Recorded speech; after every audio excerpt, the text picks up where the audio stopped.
AP రాజకీయం రూటే separate. ఎప్పుడు ఎలాంటి మలుపులు తిరుగుతాయో చెప్పటం కష్టం. ఇప్పటి టార్గెట్ 175 అంటున్న జగన్ను ఢీకొట్టేందుకు మహాకూటమే సిద్ధమవుతుందట. ఆవిర్భావ సభలో వైసీపీ బాస్ను ఏకి పారేశారు జనసేన అధినేత పవన్. ఛాన్స్ దొరికితే టీడీపీ ఎప్పుడూ జగన్ పై పడటానికి దిగుతుంది. కామ్రేడ్స్ ను సైతం ఫ్యాన్ పార్టీపై కష్టమంటున్నారు. ఇక హస్తం వీక్ గా ఉన్న జగన్ సర్కార్ పై పోరుబాటకే మొగ్గు చూపుతోంది. మొత్తం మహాకూటమి వర్సెస్ వైసీపీ అనే లెవెల్లో ఏపీ పాలిటిక్స్ మారబోతున్నాయి అంటే అవుననే సమాధానం వినిపిస్తోంది.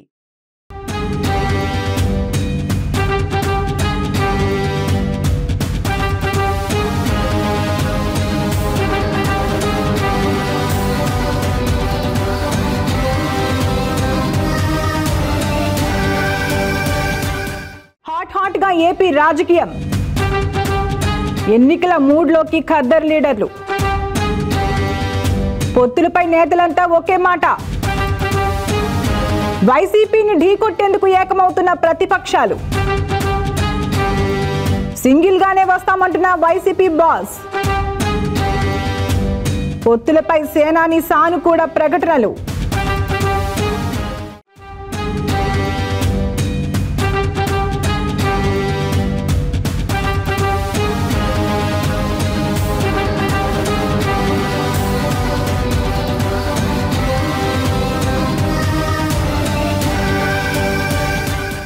ఆంధ్రప్రదేశ్ రాజకీయాలు ఎప్పుడూ హాట్ గానే ఉంటాయి. ఎందుకంటే అక్కడ రెండు ప్రధాన పార్టీలు అధికారం కోసం విజయమా వీర స్వర్గమా అన్నట్లుగా తలబడబోతున్నాయి. అదే సమయంలో మూడో శక్తిగా ఉన్న జనసేన పార్టీని విస్మరించలేం. అయితే 2023 ఏడాది ఏపీ రాజకీయాల్లో ఎన్నికల ఏడాది కాదు, కానీ ఎన్నికలు రావని చెప్పలేం. ప్రస్తుతం అధికారంలో ఉన్న వైఎస్ఆర్ కాంగ్రెస్ పార్టీ రాజకీయ వ్యూహం ఎలా ఉందో చెప్పలేం, కానీ ఎన్నికల మూడ్ మాత్రం ఏడాది మొత్తం కొనసాగడం ఖాయమని అనుకోవచ్చు. ఎందుకంటే వచ్చే ఏడాది ప్రథమార్థంలోనే ఎన్నికలు జరుగుతాయి కాబట్టి కసరత్తంతా ఈ ఏడాదే రాజకీయ పార్టీలు పూర్తి చేసే పనిలో పడ్డాయి.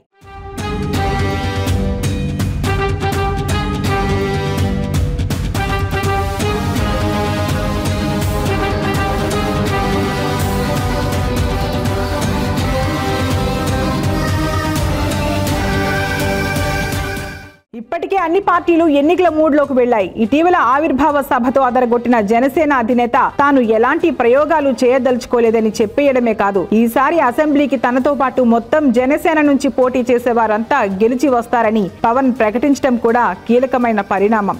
బీజేపీతో పొత్తుల సంగతి పక్కన పెడితే పవన్ ముందున్న ఏకైక ఆప్షన్ తెలుగుదేశం అని అంటున్నారు పొలిటికల్ అనలిస్టులు.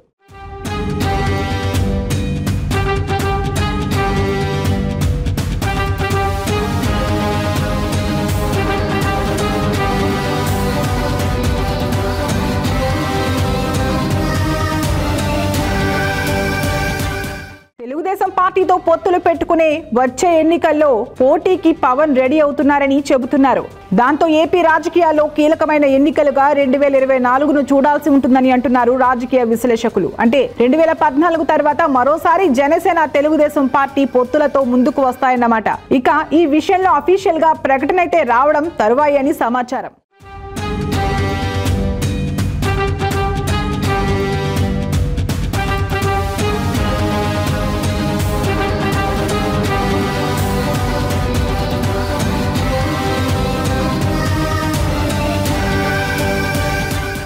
ఇంకోవైపు చూస్తే సిపిఐ కూడా ఈ కూటమిలో చేరుతుందని వార్తలు గుప్పుమంటున్నాయి. ఇటీవల తిరుపతిలో సిపిఐ రాష్ట్ర కార్యదర్శి రామకృష్ణ ఏపీలో జగన్ సర్కార్ దిగిపోవడానికి తాము పొత్తులు పెట్టుకుంటామని స్పష్టం చేశారు. ఇప్పటికే సిపిఐ తెలుగుదేశం పార్టీలు సన్నిహితంగా ఉంటున్నాయి. 3 ఏళ్లుగా ఒకటిగా పనిచేస్తున్నాయి. అదేవిధంగా తాజాగా జరిగిన ఎమ్మెల్సీ ఎన్నికల్లో రెండు పార్టీలు ఒక అవగాహనకు వచ్చాయి. తొలి ప్రాధాన్యత ఓటు ఒక పార్టీకి వేసుకుంటే ద్వితీయ ప్రాధాన్యత ఓటు రెండవ పార్టీకి వేసుకోవాలని కూడా డిసైడ్ అయి అమలు కూడా చేశారు. దాంతో ఇప్పుడు జగన్ వ్యతిరేక కూటమికి ఒక రూపం వస్తుంది అని అంటున్నారు.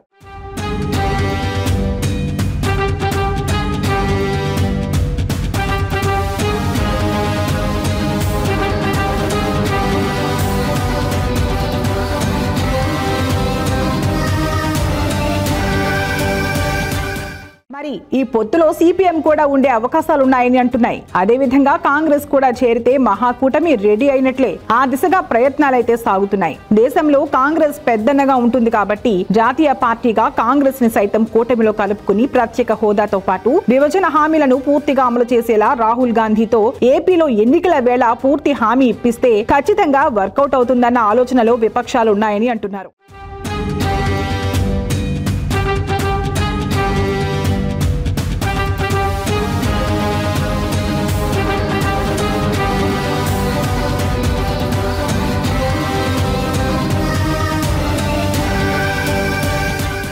సరిగ్గా 2014కు ఎన్నికల్లో ఇదే మాదిరిగా జరిగింది. నాడు కేంద్రంలో అధికారంలోకి రాబోతున్న బీజేపీ కూడా ఏపీని ఆదుకుంటామని హామీ ఇచ్చింది. ఏపీలో తెలుగుదేశం, జనసేన, బీజేపీ పొత్తు పెట్టుకున్నాయి. ఇప్పుడు బీజేపీ కాకుండా ఆ ప్లేస్ లోకి కాంగ్రెస్ వస్తుందని అంటున్నారు. ఆ విధంగా చేస్తే ఏపీ జనాలకు పూర్తి నమ్మకం కలగడమే కాకుండా అభివృద్ధి నినాదం 100% జనాలకు చేరుతుంది అని అంటున్నారు.